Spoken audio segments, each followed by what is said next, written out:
नमस्कार दोस्तों, YouTube computer smart class में आपका स्वागत है। दोस्तों, स्टाफ सिलेक्शन कमीशन में मैट्रिक पास जो स्टूडेंट्स हैं उनके लिए कांस्टेबल की भर्ती निकली है। ये उनके लिए सुनहरी मौका है भर्ती होने का। तो इसमें जो जो भी रिक्वायरमेंट है उसके बारे में इस वीडियो में बताया जाएगा, तो आप वीडियो को अंत तक देखें, आपको पूरी जानकारी मिलेगी। जैसे स्टाफ सिलेक्शन कमीशन है, इसकी जो पोस्ट डेट हुई थी 20/11 को नोटिफिकेशन निकला था और 24/11 को ये नोटिफिकेशन निकला है, पब्लिश हुआ है वेबसाइट पर। इसका जो डेट ऑफ ऑनलाइन एग्जामिनेशन है वो 24/11 से लेकर 31/12 तक है और जो last date and time for receipt of online application है वो 31/12 रात 11 बजे तक है।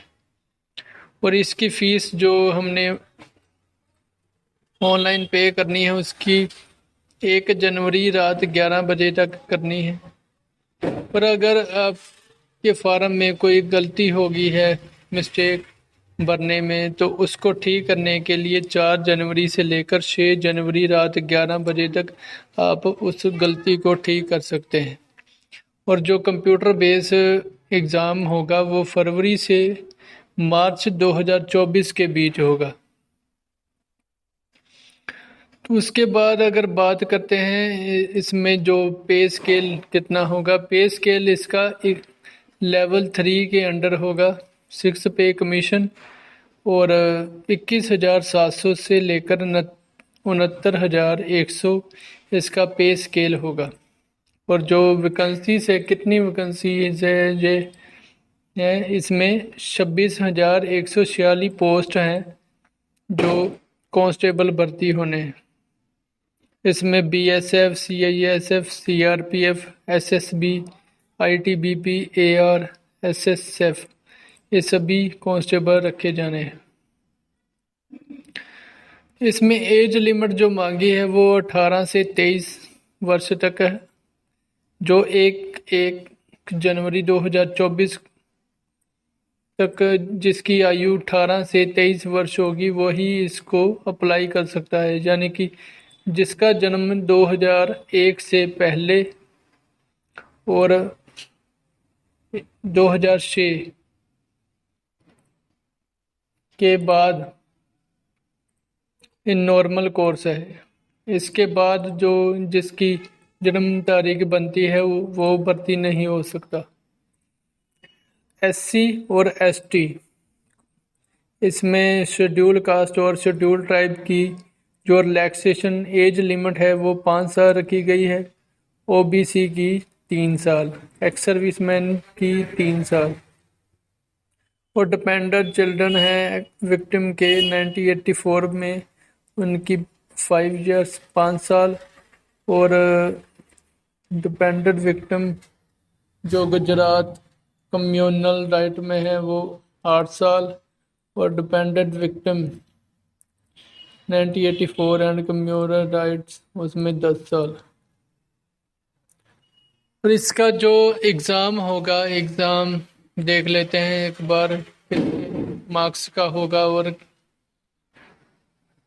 कितना अटेम्प्ट करेगा। इसमें जो एजुकेशनल क्वालिफिकेशन मांगी गई है वो 10th पास है, यानी कि मैट्रिकुलेशन और 10th pass from recognised university. और NCC सर्टिफिकेट अगर आपके पास है तो उसका भी बेनिफिट आपको मिलेगा। अगर C सर्टिफिकेट है तो 5% ऑफ मैक्सिमम मार्क्स की बढ़ोतरी होगी। अगर B सर्टिफिकेट है तो 3% मार्क्स की। अगर A सर्टिफिकेट है तो 2% मार्क्स की। इंसेंटिव और bonus marks will be provided to a candidate. अगर आपके पास NCC सर्टिफिकेट है तो आपको इंसेंटिव और बोनस मार्क्स भी मिलेंगे।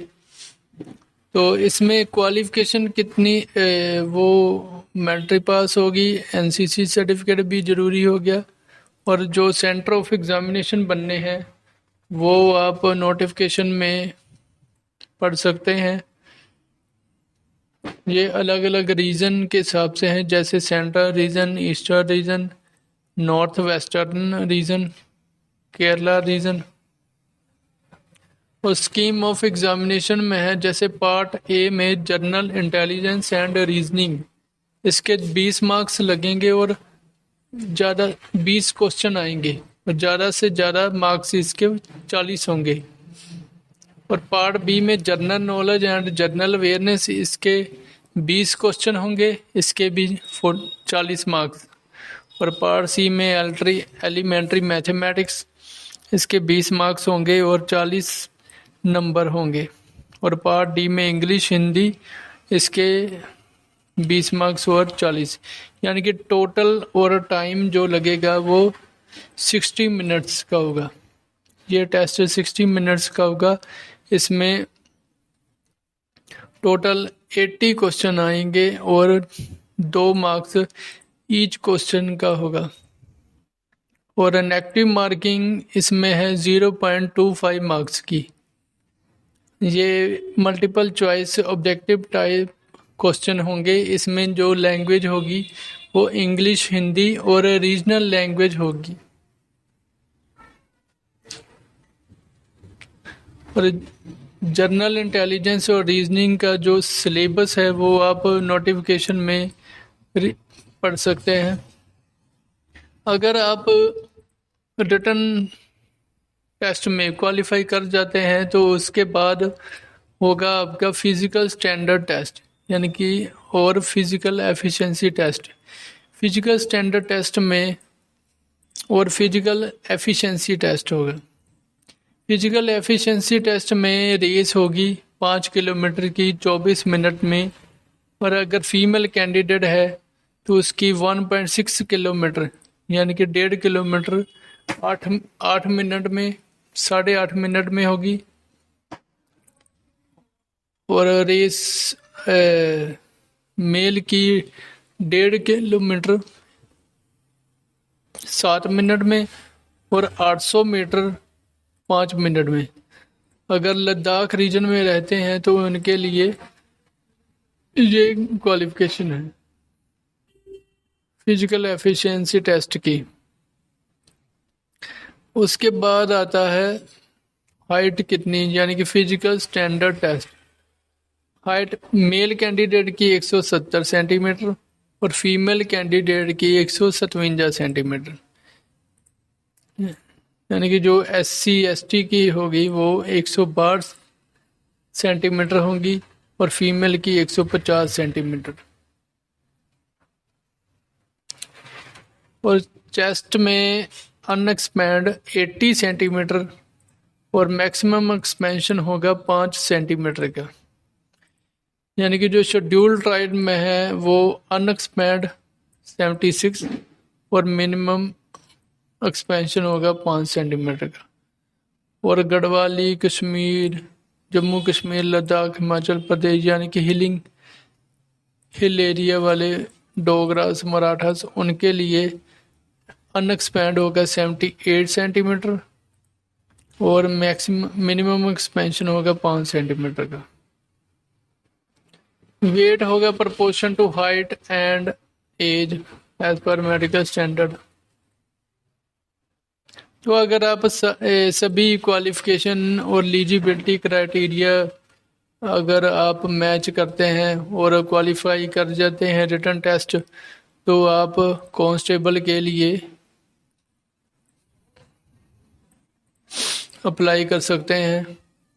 अगर आप रिटन टेस्ट क्वालिफाई कर जाते हैं तो आपका फिजिकल और एफिशिएंसी और फिजिकल स्टैंडर्ड टेस्ट होगा।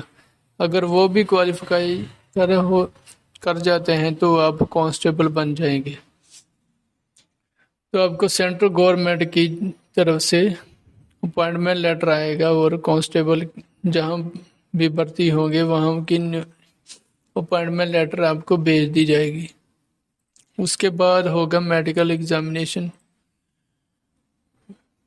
और एडमिशन टू एग्जामिनेशन। ये सभी क्वालिफिकेशन